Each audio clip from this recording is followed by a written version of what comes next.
ಸಪ್ತಪದಿ ತುಳಿಯುವ ಮುನ್ನ ಬಯಲಾಯಿತು ವರನ ಅಸಲಿ ಬಣ್ಣ. ದಿಬ್ಬಣ ಸ್ವಾಗತಿಸಿದ್ದ ವಧುವಿನ ಕುಟುಂಬಕ್ಕೆ ಕಡೆಯಲ್ಲಿ ಕಾದಿತ್ತು ದೊಡ್ಡ ಶಾಕ್. ಉತ್ತರ ಪ್ರದೇಶದ ಬಾರಬಂಕಿಯಲ್ಲಿ ಫೆಬ್ರವರಿ 13ರಂದು ನಡೆಯಬೇಕಿದ್ದ ಮದುವೆ ವರ ಟ್ರಾನ್ಸ್ಜೆಂಡರ್ ಎನ್ನುವ ಸತ್ಯ ಬಯಲಾದ ಬೆನ್ನಲ್ಲೇ ರದ್ದಾಗಿದೆ.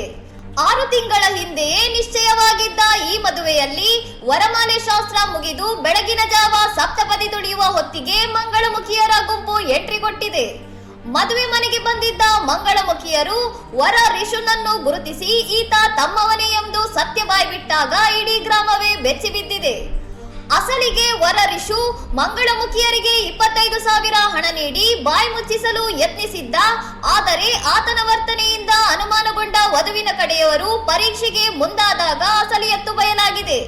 ಸತ್ಯ ಗೊತ್ತಾಗುತ್ತಿದ್ದಂತೆ ವರನ ಕಡೆಯವರು ಪರಾರಿಯಾಗಿದ್ದು, ಮದುವೆ ಖರ್ಚನ್ನು ವಾಪಸ್ ಪಡೆದ ವಧುವಿನ ಕುಟುಂಬಸ್ಥರು ಅವಮಾನದ ಭೀತಿಯಿಂದ ಯಾವುದೇ ಕೇಸ್ ದಾಖಲಿಸದೆ ಮೌನಕ್ಕೆ ಶರಣಾಗಿದ್ದಾರೆ. ಇನ್ನಷ್ಟು ಸುದ್ದಿಗಳಿಗಾಗಿ ನೋಡ್ತಾ ಇರಿ ಸೌರಂ ಟಿವಿ.